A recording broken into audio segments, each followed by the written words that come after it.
Сәлеметсіздер ме, қалдарыңыз қалай, киносүйер қауым? Бүгін біз служанка фильмін айтатын боламыз. Бұл фильмде Ли атты қыз туралы баяндалады. Бұл кинода екі құрбы бірге тұрады, бірге жатып, бірге жұмыс жасап, бір үйді жалға алып өмір сүріп жатады. Осы қыздың бірі Ли деген қыз таңертең сұхбат алуға Чо ханым келеді. Үй иесіне үй қызметшісі және бала қарауға қызметші керек деп осы Лиге келеді. Чо ханым Лиді байдың үйіне алып келеді. Үйдің иесінің әйелімен таныстырады. Үйдің иесінің әйелі Хера деген келіншек болады, өте сұлу, әдемі келіншек. Ол бөпе күтіп жүреді, ішінде егіз балалары бар. Ал Ли балаларды өте қатты жақсы көреді. Жаңағы үйдің иелерінің Нами деген үлкен 5 жастағы қызы болады, және егіз іштегі балалары енді туылмаған балалар болады. Ли Намиді өте қатты жақсы көріп, үнемі қадағалап, ойнатып, кітаптар оқып сөйтіп жүреді. Және Ли одан бөлек осы Хераның ішін тазалап, осы Хераны суға түсіріп, өте жақсы күтім жасайды. Бірде үй иесі келеді. Ол өте бай және сымбатты, өте жақсы жұмыс жасайтын кісі болады. Ол бірақ соңғы кездері әйелі аяғы ауыр болғандықтан төсек қатынасына дұрыс түспей жүреді. Әйелі ылғи да бала туралы, бала және отбасы туралы үнемі айтып, осы күйеуіне дұрыс көңіл бөлмей жүреді, және төсекте де дұрыс болмай жүреді. Бірде Гохун үйдің иесі. Осы Гохун жұмыстан келген кезде Ли ванна тазалап жатады. Сол кезде Гохун алыстан бақылап тұрады осы Лиді.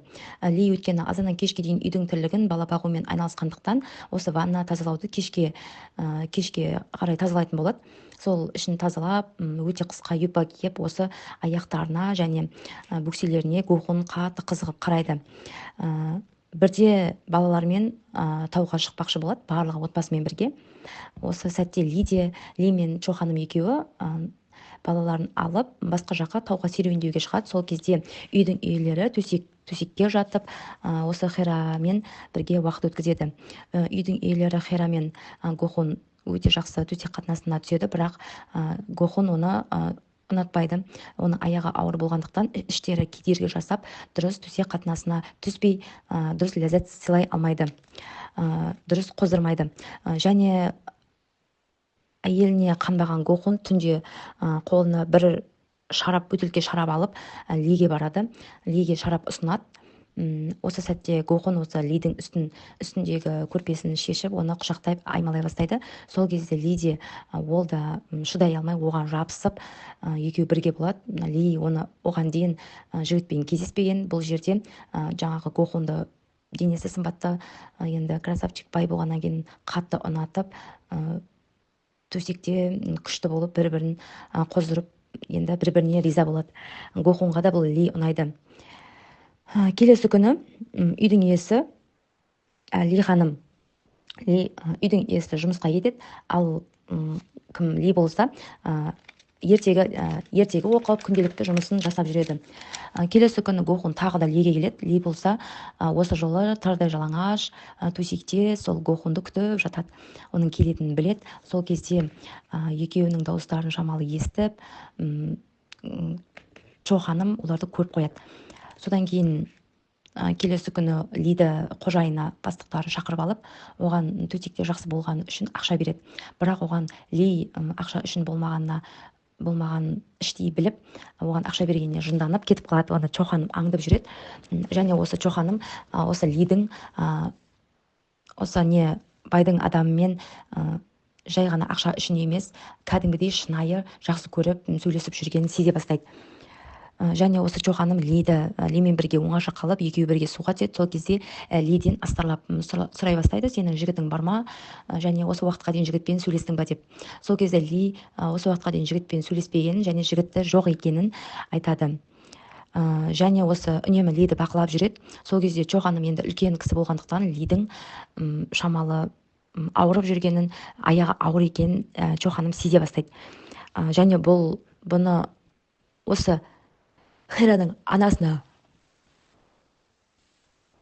Чо ханым осы Хераның анасына барып, осы үй қызметшімен ли мен үй қызметшісі ли мен күйеу баласы екеуі төсек қатынасына түсіп жүрген және лидің аяғы ауыр екенін айтады. Және бұл жерде Хераның анасы дереу келесі күні киімдерін әкеліп осы қызының үйіне келіп орналасады. Келесі күні ли люстраны үлкен баспалдақпен люстраны сүртіп жатады. Сол кезде осы Хераның анасы әдейі жаңағы баспалдақты құлатып жібереді. Сол кезде ли люстраның екі қолмен люстраны ұстап, мені құтқарыңдар және аяғымды баспалдақты көтеріп қойыңдар деп айтқан кезде ол жерде ешқайсысы неғылмайды, лиге көмектеспейді. Ақыр соңында екі қолы талып жерге құлап, буындары сынып больницаға түседі. Бұл жерде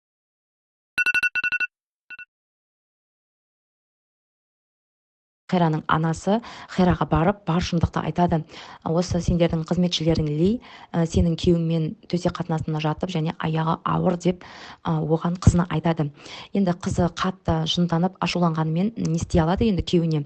Бір емес 3 баласы бар және бай күйеуді таппайтынын және оған енді оған бағынышты екенін біліп, күйеуіне еш нәрсе демейді және сол баяғыша өмір сүре береді. Және үйдің иелері Чо ханымды лиге жібереді. Чо ханымның қолында үлкен себет толы гүл және қолында бір конверт ақша бар екенін біледі.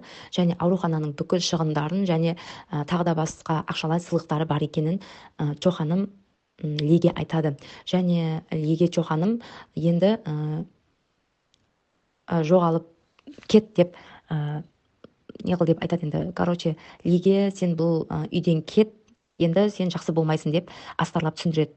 Бірақ оны ли түсінбейді. Келесі күні қайтадан үйге келеді. Және оны Хера ұнатпайды. Хера оны қайта мінеп, сынап, тисе бастайды. Ауыр жұмыстар беріп, оған қатты сөйлеп жүреді. Оған ли шамалы ашуланып, үйден кетуге бекінеді.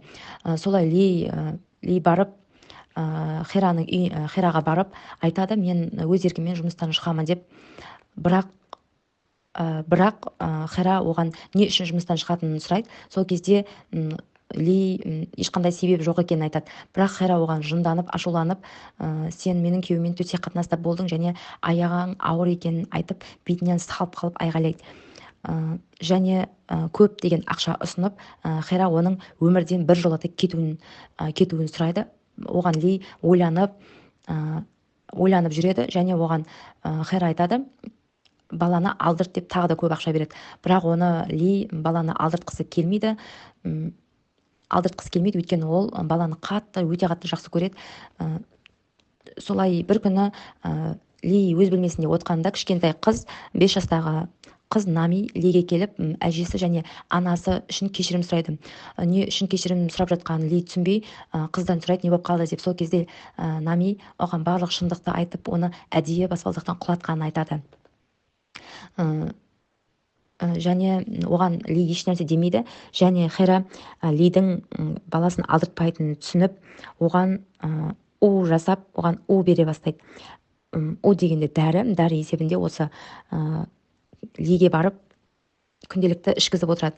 Бір күні ли суға түсіп жатқан кезде үйдің иесі бұрынғы сымбатты бай келеді, Гохун келеді. Гохун кіріп қалған кезде жалаңаш суға түсіп жатқан лиді көреді. Ли айтады оған, мен сенің балаңа аяғым ауыр деп. Сол кезде аяқ астынан ли қан құсып, баласынан айырылып қалады. Оны Чо ханым беріп жүргенін сезіп, лиге барып бар шындықты мойындайды. Лиге айтады, мен сенің аяғың ауыр екенін білемін, және сенің аяғың ауыр екенін Хераның анасына мен айтып бардым, және осылардың барлығына мен кінәлімін деп Чо ханым барлығын лиге айтады. Ли кек алуды көздейді, боянып, сыланып, қайтадан үйге келеді. Бірден осы егіз балалардың бөлмесіне қарай барып, оны емізбекші болады. Сол кезде Гохун көріп қойып, оған айғайлап, үйден шығуын және бұл үйге не үшін кіргізгенін сұрап, Чо ханымға айғайлайды. Үйден шығарып жіберіңдер деп айғайға басқанда Чо ханым бұлардың өздеріне қатты айтып және өздері кінәлі екенін, Лиге бұндай нәрсе бекер жасағанын барлығын айтады, және Чо ханым жұмыстан өз еркімен шығып кетеді. Ал Ли болса сол жерде қалып, келесі күні мойнына жіпті алып, люстраға байлап, үйдің иелерінің көзінше асылады, және сол жерде өзі өртеніп, тірідей өртеніп, дауысы шықпай өліп қалады. Бұл жерде бұл қызға барлығы қарап тұрады, Гохун да, оның келіншегі де барлығы қарап ешнәрсе жасай алмайды, және одан кейін де өмірлерін сүре береді. Ал Ли болса, ол өліп қалады. Енді мен бұл киноның несін түсінбедім, түпкі ойын сіздер қалай ойлайсыздар? Лидің жасағаны дұрыс па? Ол өзі өртеніп өлгеннен не пайда тапқанын мен түсінбедім. Менің ойымша енді көп ақшаны алып тайып тұрмай ма деп ойлап қоямын. Және бұл кино ұнаса және комментарийге ұнаса лайк басып кетіңіздер, және комментарийге өз пікірлеріңізді жазып қалдыруларыңызды сұраймын. Жақсы, сау болыңыздар.